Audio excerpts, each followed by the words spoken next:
नमस्कार प्रेक्षकांनो, तू हिरे माझा मितवा या मालिकेच्या आजच्या भागामध्ये इथे आता अंजली आणि राकेश दोघेजण आता उन्हातान्हात उभे असतात. राकेश म्हणत असतो की अंजली सॉरी, मला तुझ्यासाठी जास्त काही आणता आलं नाही. तो फक्त तिच्यासाठी एक वडापाव घेऊन आलेला असतो. तो खाऊन ती त्याच्यावरतीच आता पाणी प्यायलेली असते आणि ती म्हणते की अहो ठीक आहे, तुम्ही जे काही आणलंत ना ते बास झालं. बरं तुम्ही घराची व्यवस्था केली का? तेव्हा राकेश म्हणतो, अंजली अगं घर काही सापडत नाही आहे गं, आणि जी काही घरं आहेत ना त्याचं भाडं इतकं जास्त आहे की ते आपल्याला परवडणारं नाही आहे. त्यामुळे अजूनपर्यंत घर काही मिळालेलं नाही. मी काय म्हणतो अंजली, तुझा आता राग गेला असला तर चल ना आपण परत घरी जाऊया. तेव्हा अंजली म्हणते, एकदा सांगितलं ना नाही म्हणून, काहीही झालं तरीसुद्धा मला त्या घरामध्ये परत जायचं नाही आहे. माझ्यासाठी तुमचा स्वाभिमान खूप महत्त्वाचा आहे. तुम्ही जिथे ठेवाल ना तिथे आपण जाऊ. तेव्हा इथे राकेश म्हणतो, मग एक काम करतेस का, आपल्या वॉचमन दादांना फोन करतेस? त्यांच्याकडे तिथे आता घरं असतील ना भाड्याने वगैरे द्यायला, आपण चाळीमध्ये जाऊन तिथे घर मिळते का ते बघू. तेव्हा अंजली म्हणते, ठीक आहे, मी आपल्या वॉचमन दादांना फोन करते. तेव्हा प्रेक्षकांनो, अंजली राकेश जात असताना तिथे अर्णव आलेला असतो. अर्णव म्हणतो, ताई प्लीज प्लीज थांब जरा. हे काय करतेस तू? इथे उन्हातान्हात का उभी राहिलीस? आणि तू एकटी का होतीस इथे? हा माणूस तुला एकटीला ठेवून कुठे गेला होता? तेव्हा इथे अंजली म्हणत असते, चिंटू प्लीज तू पुन्हा यांना काहीही बोलू नकोस, अरेरावी करू नकोस. यांच्याजवळ बोलताना नीट बोल. मला अजिबात आवडणार नाही त्यांच्याबरोबर उद्धटपणे बोललेलं, कळलं तुला? आणि हा नवरा बायकोचा प्रश्न आहे ना, ते कुठेही जातील, तुला काय करायचं आहे? तेव्हा इथे अर्णव म्हणत असतो, ताई तू आता उन्हातान्हात इकडे तिकडे फिरू नकोस, तू प्लीज घरी चल ना, चल माझ्याबरोबर घरी. तेव्हा इथे ईश्वरी म्हणत असते, अंजली ताई मी तुमच्यासमोर आता हात जोडते, प्लीज प्लीज पण तुम्ही हट्ट करू नका, आता घरी चला बरं. या अशा अवस्थेमध्ये बाहेर उन्हातान्हात इकडे तिकडे फिरणं हे तुम्हाला योग्य वाटतं का? तुमच्या तब्येतीसाठी ते चांगलं नाही आहे. तेव्हा तुम्ही प्लीज प्लीज आता आमच्याबरोबर घरी चला. तेव्हा अंजली म्हणते, काहीही झालं ना तरीसुद्धा मी तुमच्याबरोबर अजिबात कुठेही येणार नाही आहे, कळलं तुम्हाला? तुम्ही जा ना दोघेही. तेव्हा इथे अर्णव म्हणतो, बरं बरं ठीक आहे, मी नको आहे ना तुला तुझ्याबरोबर? मग आता काही हरकत नाही. हे आपल्या फ्लॅटची चावी आहे, अंधेरीच्या फ्लॅटची चावी आहे. तू प्लीज आता तिथे जाऊन राहा. तो फ्लॅट मी आत्ताच्या आत्ता तुझ्या नावावरती करतो. तेव्हा अंजली म्हणते, काहीही झालं ना तरीसुद्धा फ्लॅटची चावी मी घेणार नाही आहे. राकेशला वाटत असतं अंजलीने फ्लॅटची चावी घ्यावी, पण अंजली काही घ्यायला तयार नसते. राकेश म्हणत असतो की वा चिंटुकल्या वा, मला माहितीच होतं तुझ्या बहिणीला त्रासात बघून तू असाच काहीतरी निर्णय घेशील आणि फ्लॅटची चावी वगैरे देशील. ही अंजली पण ना आता घ्यायची फ्लॅटची चावी, तर इथे सुद्धा हिचा स्वाभिमान आड येतोय. तेव्हा इथे अर्णव म्हणत असतो, ताई हा फ्लॅट तुझा आहे आत्तापासून, तू प्लीज घे ना. तू आता फ्लॅटमध्ये जाऊन राहा, तिथे तुला कुणी त्रास देणार नाही, पण अशी उन्हातान्हात फिरू नकोस. तेव्हा इथे राकेश ती चावी घ्यायला जाणारच असतो, तेवढ्यातच अंजली म्हणते, नको आहे मला तुझी चावी, आणि त्याचबरोबर मला तुझी कुठल्याही पद्धतीची मदतसुद्धा नको आहे, कळलं ना? माझा नवरा सक्षम आहे माझी काळजी घ्यायला, त्यामुळे तू आत्ताच्या आता ही चावी घेऊन इथून निघून जा. तेव्हा इथे अर्णव म्हणत असतो, ताई हट्ट करू नकोस, जा ना तू फ्लॅटमध्ये जाऊन राहा ना. अंजली म्हणते, एकदा नाही सांगितलं ना, मला तुझ्या कुठल्याही मदतीची गरज नाही आहे. तेव्हा अंजली म्हणते, अहो चला ना, चला आपण जाऊया.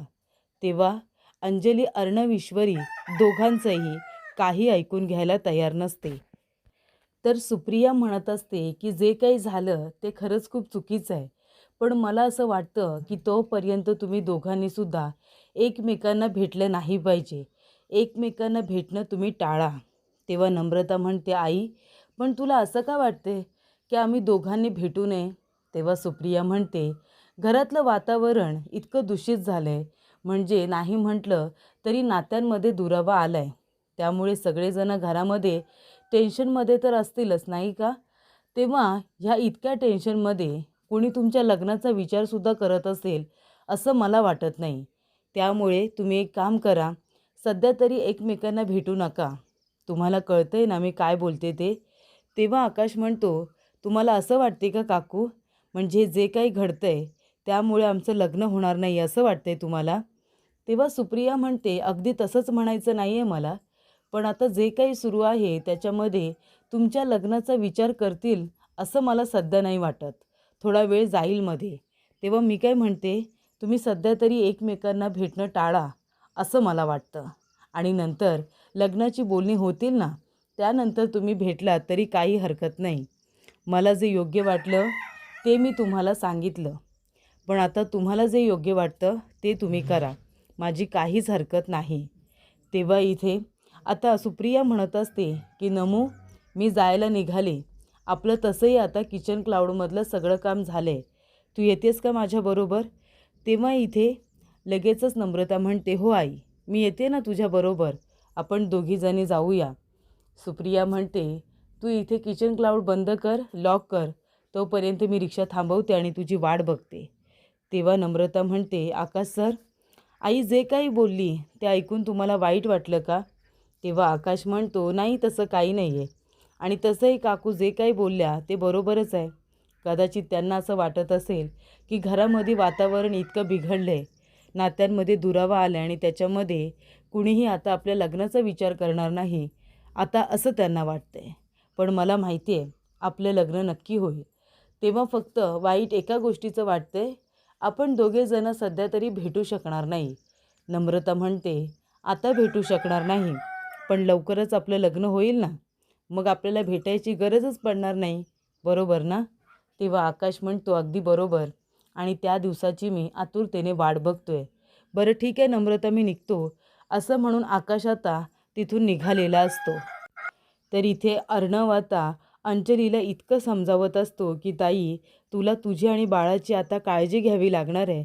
माझ्यावरचा राग तू स्वतःवरती काढू नकोस. हे बघ, तू नको आता उन्हातान्हात फिरू.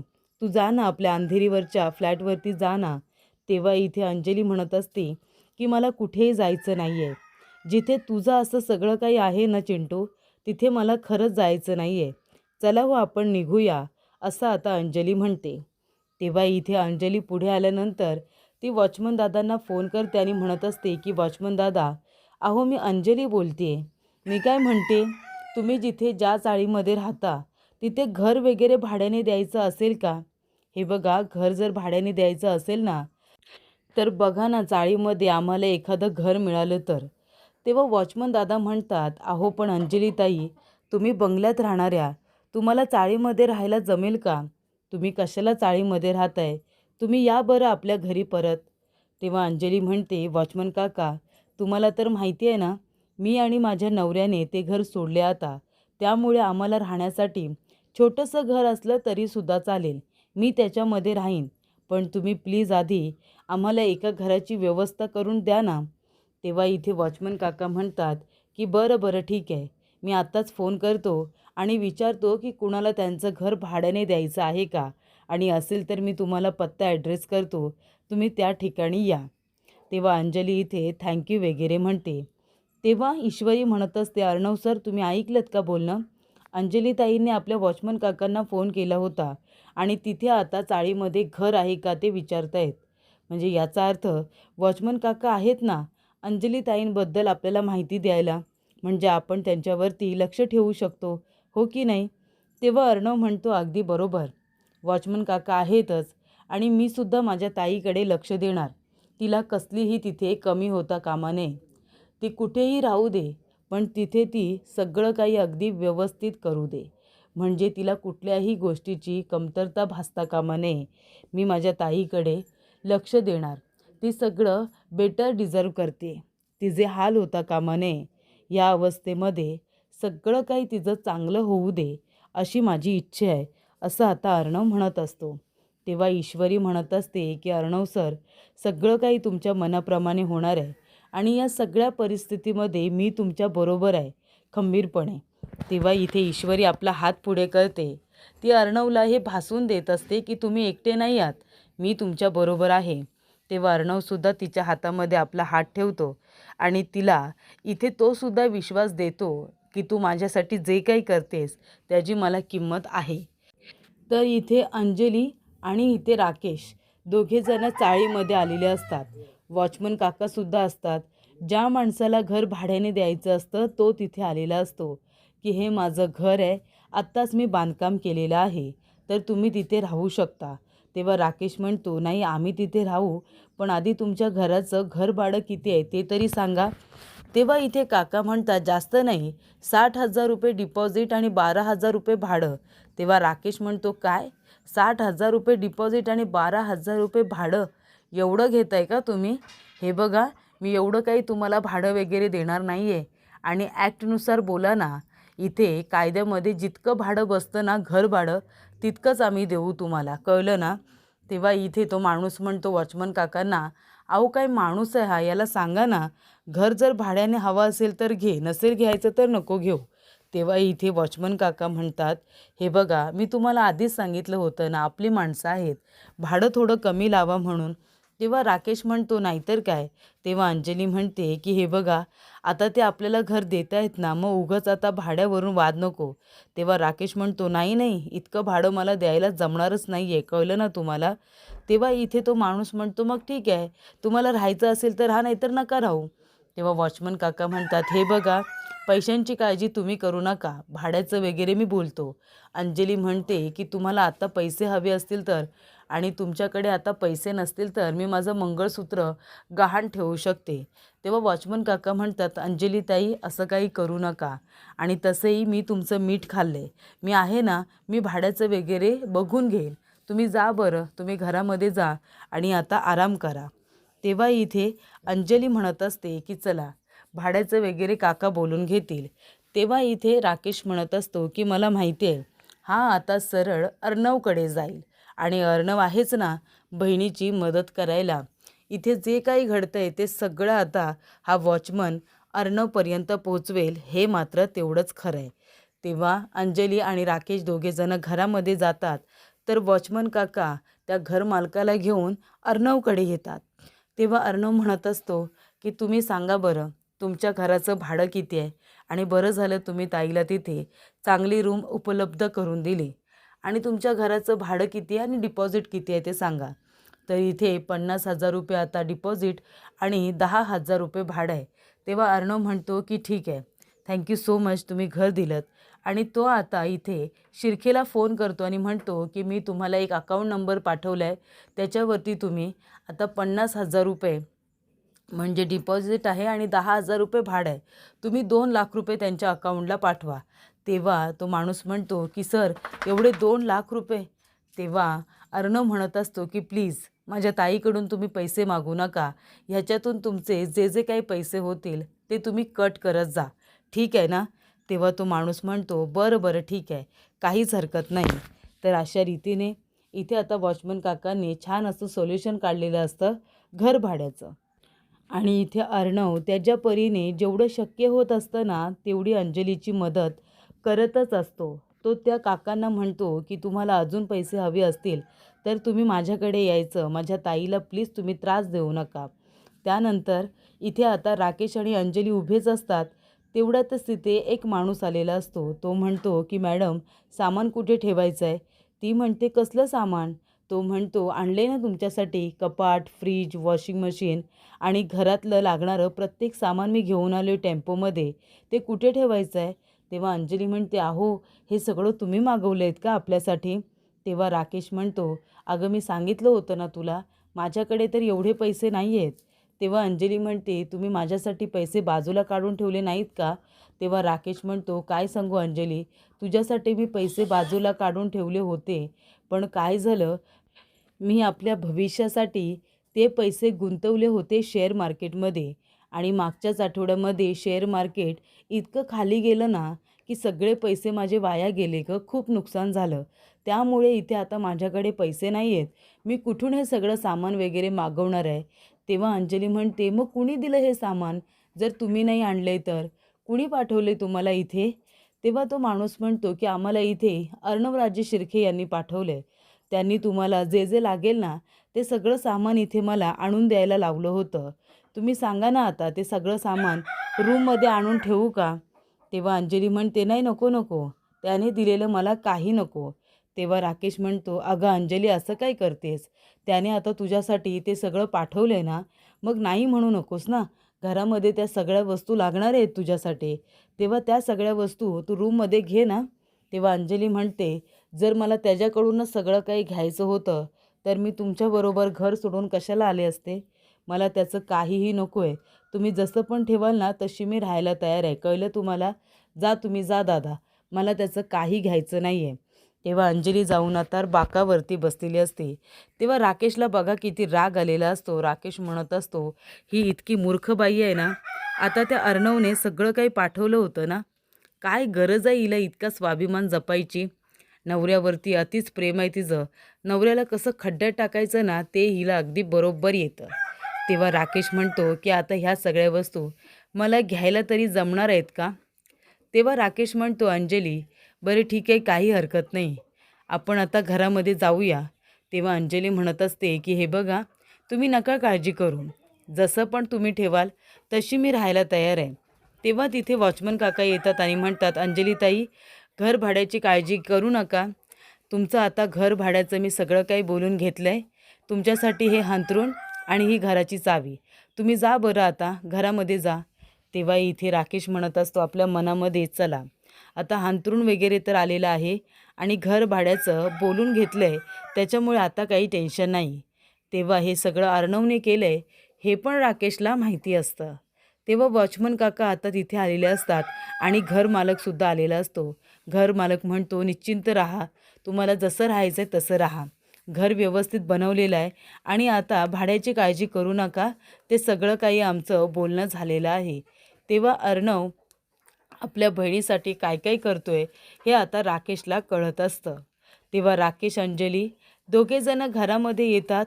तेव्हा इथे अंजली बघते तर काय, रूमची अवस्था खूपच बिकट. संपूर्ण रूम अस्ताव्यस्त असते, खराब असते, धूळ असते.